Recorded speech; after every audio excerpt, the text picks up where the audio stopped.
Hello, and welcome to the We're Not Stumped podcast. I'm your host, Mike Boland, and I'm a congenital amputee of the right hand.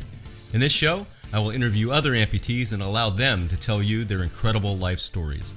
I'll also feature family members of amputees and others who support the amputee community, all in an effort to discuss the challenges and triumphs of those living with limb loss.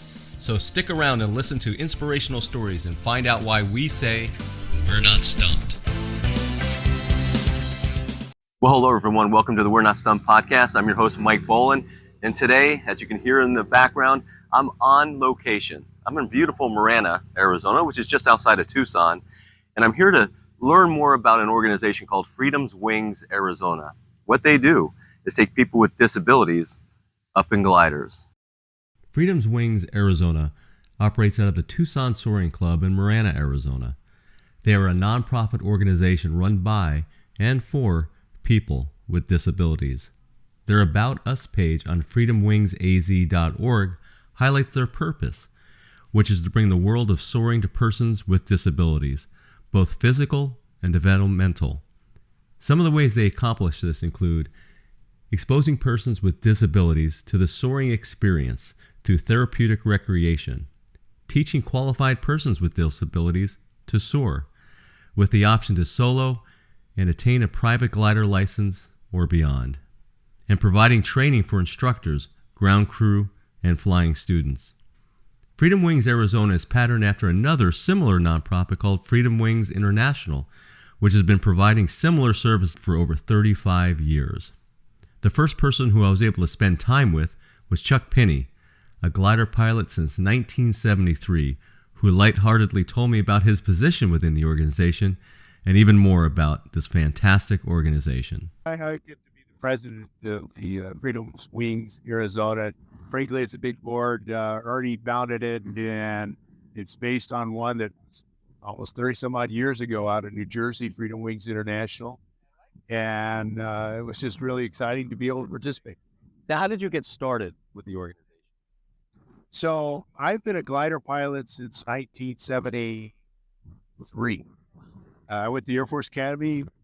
My dream was to go there and fly gliders, and I got to be an instructor there, and I carried on doing that, and I've been instructing since 74 or 5. And in 2002, when I moved here to Tucson, I eventually found out about what's going on with out here, the Tucson Soaring.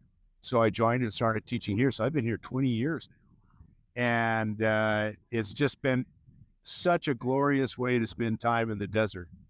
People that don't want to be here in the summer don't fly gliders. You know, that's the superb time to go long distance cross country to get high in altitude when you have to wear a jacket to stay warm at 14,000 feet summertime. That's pretty cool. Yeah, I heard you say that earlier, that when you're up there, you're going to be a little cold. Even in summer, where in Marana, Arizona, it gets up to close to 120. Sure. What does it mean, your mission mean with Freedom Wings Arizona? What does it mean when you see people like we saw today get off and be just so exhilarated? What does that mean to you? Well, I'm probably going to choke up a little here because it is so exciting to see their expression and their voices. I mean, many of them kind of have the wheelchair as their main mode of transportation, and they repeatedly say the ability to see that off to the side while they soar like a bird and get a chance to enjoy the experience.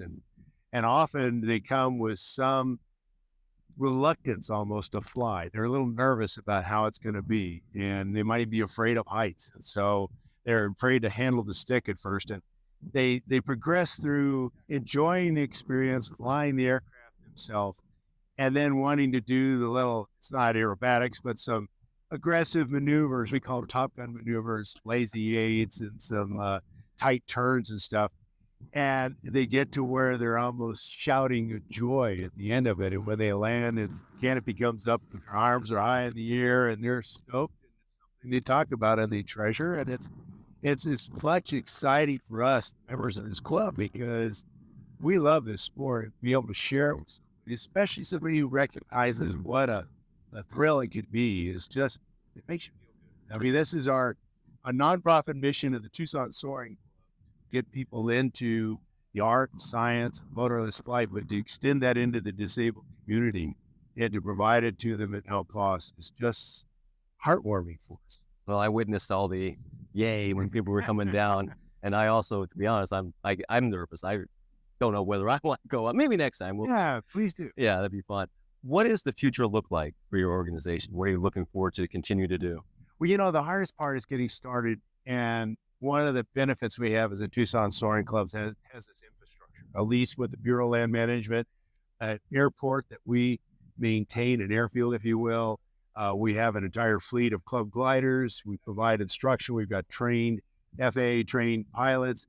We've got tow planes. We have all the ability to get things going. So when Freedom Wings came along, it was able to glob onto that infrastructure and now focus on how do we reach out to the disabled community, let them know of this experience, and just as importantly, reach out to the donors in that, because there's an expense to operate this thing. And Tucson Soaring Club gives us this wonderful deal of at cost to do everything, but we still have to pay for it. So getting the message to the donors so that they can see what a change this means for people that don't always have everything going in their favor, and what an impact it can be is really the beauty of how this works. But it's been a challenge. This is our 4th flight day.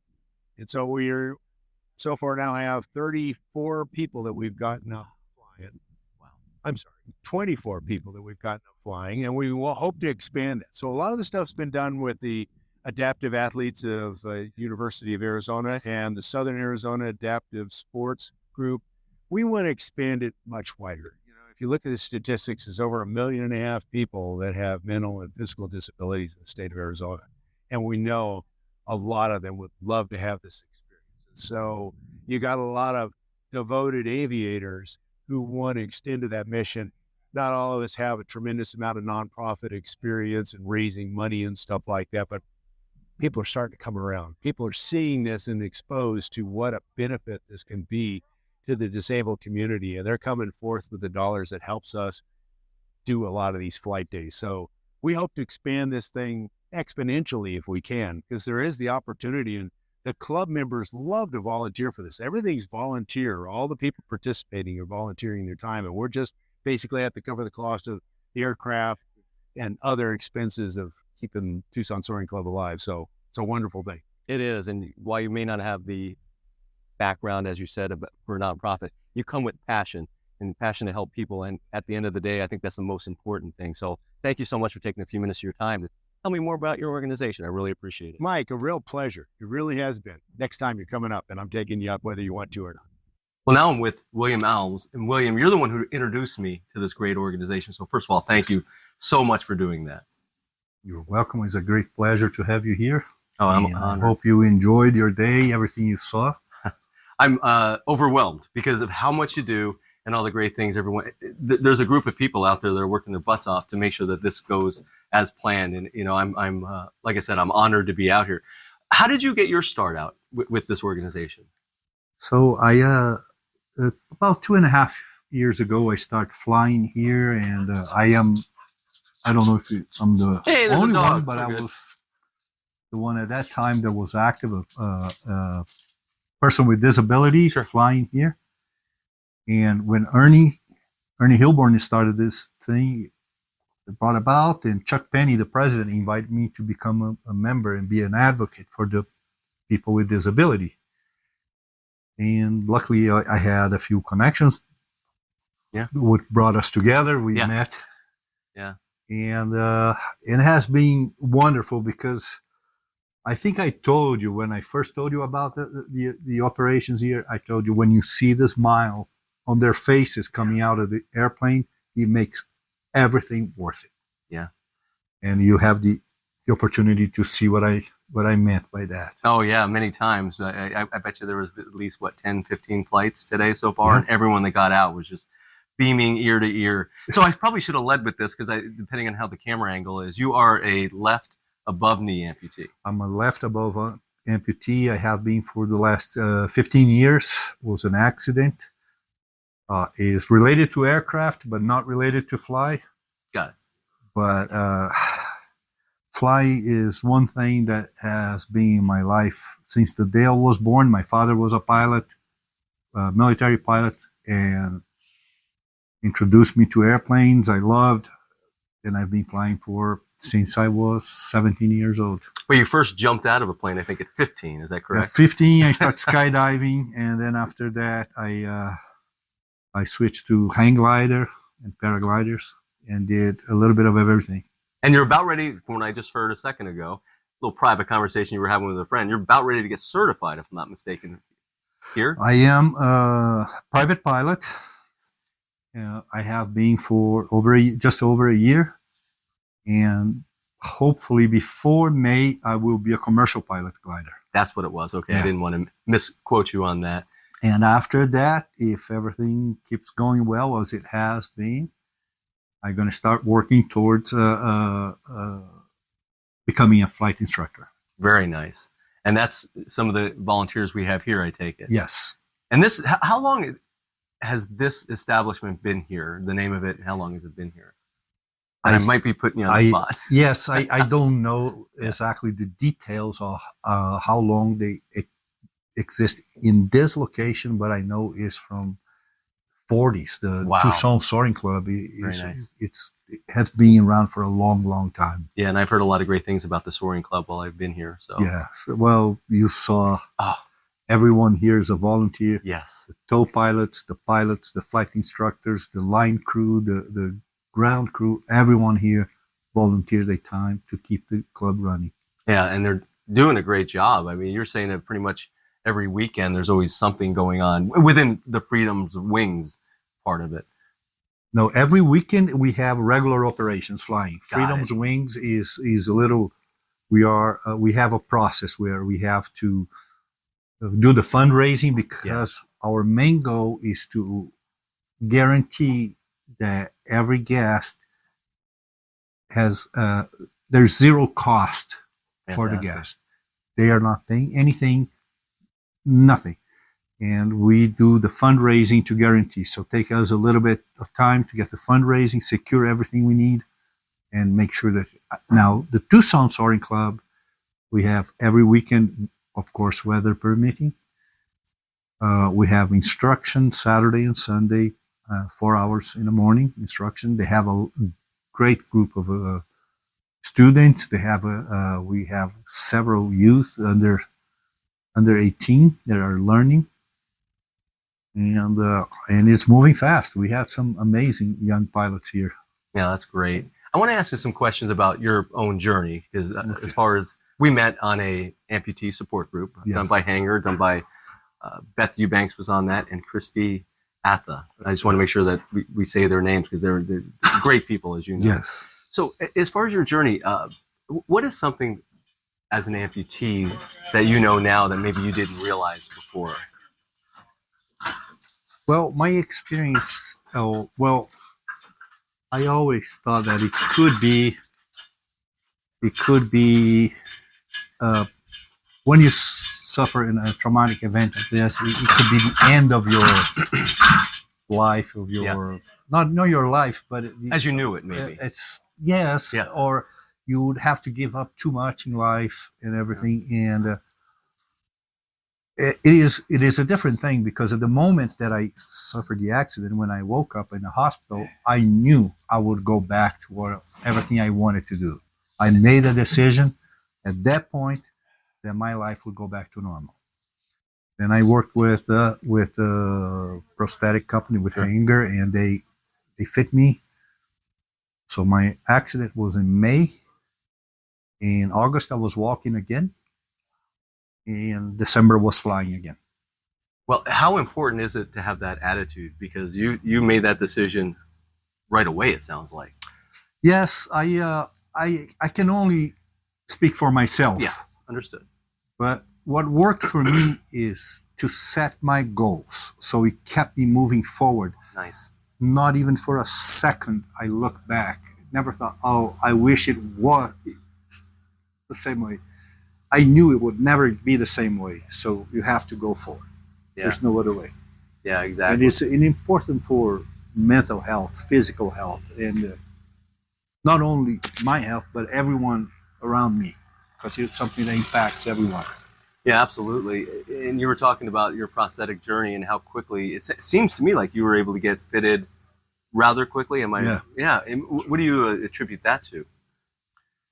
I think, well, the support team that came from the prosthetic company uh, has, from Hanger Prosthetic, they were feeding me at the hospital. They were start working with me. I was still at the hospital. And also has to be with, I think, with my attitude that I want to make it happen. Yeah. I want it to be fast. I cannot wait. And you've already been, I shouldn't say already been, because it's been a while, but you told me about this huge motorcycle ride you took in your 5th year anniversary, if I'm not mistaken. Yes, on 2000, my accident was in May 1st, May Day of everything. May Day, 2009. In 2014, I decided that I was going to celebrate by going back to riding motorcycles. That has always been a passion. I bought a motorcycle. I did some test rides for a week. And my brother and I, we took off and went on a 3,000-mile journey. Is there any special accommodations you need as a motorcycle rider? Well, my motorcycle has a automatic transmission. Okay. I can use pedal shifting, but it's an automatic transmission. Other than that, is just a regular ride. Yeah, just going to Parker and where else? I mean, you went so many different places. 3,000 miles. 3,000 miles on and off road, and it was a beautiful, beautiful trip. That's great. As you look forward, and especially to what you're doing with Freedom's Wings Arizona, what are you looking forward to as you move forward within the organization? I would like to help with the flights, because right now I'm not flying our guests, but I want to do it as soon as I can. And if I become an instructor, I would love to train people with disability like me and show that this is possible and this is something that they can do. Well, I think that's what everything is about here, showing everyone the great things about how peaceful it is up there. That's what I keep hearing. It's like you get up there and it's peaceful. It is peaceful most of the time. There are some days that we have to work hard. Yeah. But it's very rewarding. If you like flying, this is the way to go. After spending some great time with the board members of Freedom's Wings Arizona, I really wanted to find out a little bit more from the people that actually went up in the gliders. Okay, so now I'm here with Abby, who just landed a few minutes ago. Abby, tell me a little bit about yourself, though, first of all. Yeah, so I'm Abby Coffin. I'm a student athlete at the University of Arizona. I have cerebral palsy, and I play for the school's wheelchair basketball team. That's fantastic. And her friend Mackenzie just went up. So I got to ask you, what is Mackenzie going through? Since you just went up, what is Mackenzie going through right now? Well, Mackenzie's a little bit scared. I know she was a little bit nervous about it. So I'm looking forward to seeing her reaction when she gets back down. The glider is really cool because you can kind of feel everything that's happening, like the slightest change. You can feel, if you're going over a patch of hot air, you can feel the change and how that affects how high or how low you're flying. So that was kind of cool. So I'm looking forward to seeing her reaction when she gets off, because I know she's a little bit nervous about it right now. Well, Mackenzie's going up and I'm not. I mean, they offered me possibly going up. I'm like, yeah, maybe next time. I'm not sure. So what does this mean for you to go up in a glider like this and have this opportunity? I think it's really cool because it's something you wouldn't necessarily think you would ever get the opportunity to have. I think it's one of those things that you wouldn't think disabled people would want to participate in. So just having that chance and having that opportunity is really meaningful, knowing that there's organizations who want to make every activity like this accessible. It just makes me feel really welcomed, and it makes me feel kind of empowered, knowing that there's people who want to make everything accessible to people with disabilities. Absolutely. This organization is just fantastic. Yeah. So what are you looking forward to your future? What are you looking to do as you move forward in your life? So career-wise, I want to go into occupational therapy. So my major is rehabilitation studies and services. And then I'm also minoring in sport and recreation. Perfect. So kind of stuff like this is really cool because relating to my minor, it's cool to see how empowering recreation activities can be, especially for like disenfranchised populations. But then occupational therapy is kind of my long-term career goal. Well, I wish you nothing but the best of luck, and I can't thank you enough for taking a few minutes of your time to be on the We're Not Stumped podcast. Yeah, thank you so much. Next, I met with Sam and Haley, members of the U of A women's wheelchair basketball team. And I asked them what it meant for them to go up, and they were very appreciative of the time they were able to spend up in the air in those beautiful gliders, and they had some special messages for Freedom's Wings, Arizona.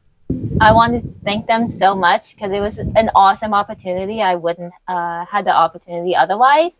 I wouldn't even think. Like I had no clue what a glider was before before this opportunity. So it's So, really so did you cool. get here and go, uh oh, no engine? No, so I did do a little research before coming out to sort of get an idea. That's awesome.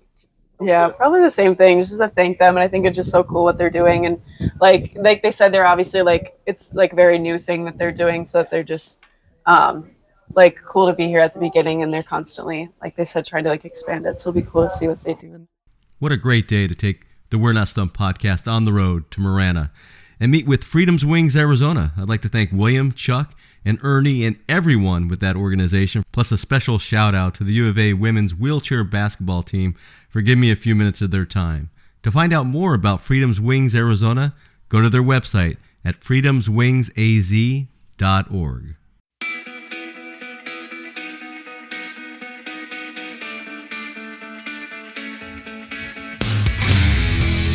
That was the We're Not Stumped podcast, hosted by Mike Boland. If you want to be a guest on the program, reach out to Mike at his email address, mike@mikeboland.com.